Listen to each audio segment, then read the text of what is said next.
বছরের শিশুকে অপহরণ করার অভিযোগে চাঞ্চল্য ছড়ালো দুর্গাপুরের তিলক রোড সংলগ্ন বস্তিতে।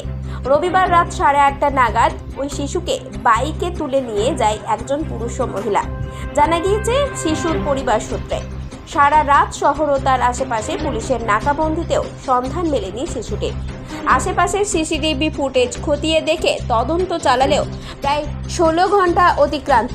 কারা অপহরণ করলো, কেনই বা করলো, এর উত্তর পুলিশের অজানা। রবিবার সন্ধ্যায় তিলক রোড বস্তির বাসিন্দা 1.5 বছরের সুমিতা শাহ তার থেকে কিছুটা বড় জেঠুতো দিদির সাথে তিলক ময়দানে খেলছিল। সেই সময় একটি বাইকে এক পুরুষ ও এক মহিলা এসে সুমিতাকে বাইকে বসিয়ে উধাও হয়ে যায়। কাজ সেরে বাড়ির সামনেই বসেছিলেন জেঠু জিতেন্দ্র শাহ, যার মেয়ের সাথে খেলছিল সুমিতা। মেয়ের কাছে শুনে তড়িঘড়ি বাইক নিয়ে গেলেও কোনো সন্ধান পাওয়া যায়নি বলে জানান জিতেন্দ্র। অ্যাকচুয়ালি হচ্ছে সেটা 8:30 থেকে 9:45 নাগাদ। তো হ্যাঁ, রাত্রেবেলা। এবার আমি আপনাকে বলি, আমি ডিউটি থেকে আমি যখন এসেছি তখন 8:30 কাছাকাছি বাজে। এসে আমি এখানটাতে বসেলাম, দিয়ে আমার বড় মেয়েটা বললো, মানে আমার ভাই মেয়েটা, যে জেঠু আমাকে একটু নিয়ে চলো মাঠে। তা আমি বললাম, বাবা 5 মিনিট দাদা, আমি ডিউটি করে এলাম, 5 মিনিট আমাকে বসতে দে, তারপর আমি যাচ্ছি। তো ওরা বললো, জেঠু তাহলে আমরা মাঠে যাচ্ছি, তুমি এসো। আমি বললাম ঠিক আছে যা। এবং ওরা চলে গিয়ে আমি এইখানেই বসেছিলাম। আমি দেখতে পাচ্ছিলাম একটা গাড়ি, ওখানে লাল রঙের গাড়ি দাঁড়িয়ে ছিল এবং পুলিশের গাড়ি একবার রাউন্ড মেরে গেছে, সেইটাও আমরা দেখেছি। এবার ওইখানে আমার বাচ্চাগুলো খেলছিল, ওইটাও আমি দেখেছি।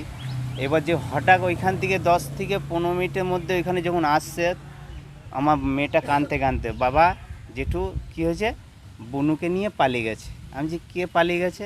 বলছে তা জানি না, একজন নিয়ে পালিয়ে গেল গাড়িতে করে। ঠিক আছে, আমি কে ছিল? বলছে 2 জন ছিল, মাঝখানে বসালো, নিয়ে চলে গেল। আমি সাথে সাথে গাড়িটা বার করে যাই, সিজন দিকে যাই। আমি অ্যাকচুয়ালি ওই দিকেই দেখালো আমার মেয়েটা। একদিকে হচ্ছে সিজনে গিয়ে যেটা আমি যাচ্ছি সোজা সিটি সেন্টারে, আর একটা LICর দিকে, আর একটা হয়ে যাচ্ছে যেটা আমাদের চলে যাচ্ছি আপনার ওই জগন্নাথ মন্দিরের দিকে। তো ওইখান থেকে মিস্টেক হয়ে গেলো, 3টে রাস্তা বলে আমি আর কোথাও যেতে পারলাম না। তখন আমি আবার ওইখান থেকে সিধা চলে গেলাম লেডিস পেট্রোল পাম্প, যেহেতু গাড়িতে তেল ছিল না বলে সারা রাত যেতে পারবো না। তেল ভরে আমি এখানে এসি, তখন সব কান্নাকাটি করে, তখন আমি কোথাও পাইনি। তখন দেখছি সব পুলিশের গাড়ি এসেছিলো এখানে, এবং এসে ওনারা সাথ দিয়েছেন, সারা রাত আমার সাথে ছিলেন।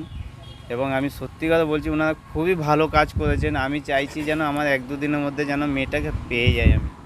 ওনারা যেভাবে কাজ করছেন অবশ্য দেখে মনে হচ্ছে আমি 2 দিনের মধ্যে পেয়ে যাব, এইটাই বলছি আর কি না। কিন্তু আর একটা জিনিস কি, আমাদের এইখানে ছোটোবেলার থেকে আমরা আছি, আজ পর্যন্ত এই জায়গাটা আমরা কোনো দিন শুনতে পাইনি।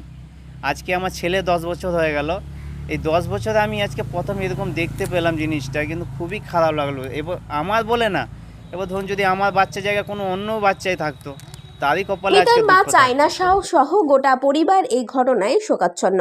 মা চায়না কাঁদতে জানালেন, গোটা রাত পুলিশ খোঁজাখুঁজি করলেও সন্ধান পাওয়া যায়নি। খেলছিল বাচ্চাটা বালি নিয়ে আমার কাছে, বালি নিয়ে খেলতে মাঠেতেও বালি নিয়ে খেলছিল দিদির সাথে। খেলতে ওরা এসে বললো কি বুনুকে একটু ঘুরতে দিবে। এরা দিকে নাকি আগেও বলেছিল, স্কুলে জিজ্ঞেস করেছিল, এরা আমাকে ঘরে এসে বলার না, কালকে এসে বলছিল। এসে বলতে তো হয় কমসে কম ঘরে যে মা এরকম নিয়ে গেছে। আর না, নিয়ে আসেনি আমার বাচ্চাটাকে। একাই ছিল না আর কেউ ছিল? না, ওই 2 জনাই ছিল, একটা জেন্টস ছিল, লেডিস ছিল। দুপাট্টা দিয়ে ঢেকে নিয়ে, হেলমেট মাথায় ছিল ছেলেটার। আমি একটা মনে হেলমেট ছিল না, হেলমেট ছিল না, একটা দুটো হেলমেট ছিল। তাহলে কি করে চিনবো বলো? আমি বলছি পুলিশকে জানিয়েছেন তো? হ্যাঁ। কি বলছে পুলিশ? পুলিশ তো বলছে আমরা খোঁজার চেষ্টা করছি, কালকে সারা রাত তো খুঁজেছে আমাদের সাথে। 4টের সময় ঘরে গেল সব। এইখানেই গাড়িগুনা ছিল, এইখানে 4টে গাড়ি ছিল, ওই আগেটাতে ছিল 3-4টে গাড়ি।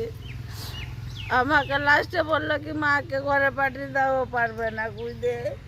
আমি যেত কাঁদছি, যেত পুলিশগুনা বলছে ওকে রাখো না গো। কত বছর বয়স ছিল বাচ্চা? বেশি বয়স না, কোনো 2 বছরও হয় না। এখনো পর্যন্ত কোনো সুরাহা করতে পারেনি পুলিশ। কখন ছোট্ট সুমিতা ফিরবে তার মায়ের কোলে, এই প্রতীক্ষায় শাহ পরিবার সহ প্রতিবেশীরা। পুলিশ এই ঘটনার তদন্ত শুরু করেছে।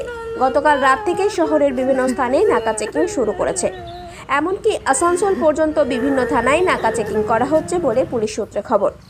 এলাকায় বেশ কয়েকটি সিসিটিভি ফুটেজ দেখে অপহরণকারীদের হদিশ পেতে চাইছে পুলিশ।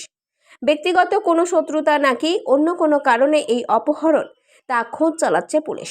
ঘটনার পর প্রায় 16 ঘন্টা অতিক্রান্ত হলেও দুর্গাপুর থেকে কৌশিক বাসুর রিপোর্ট 99 নিউজ বাংলা।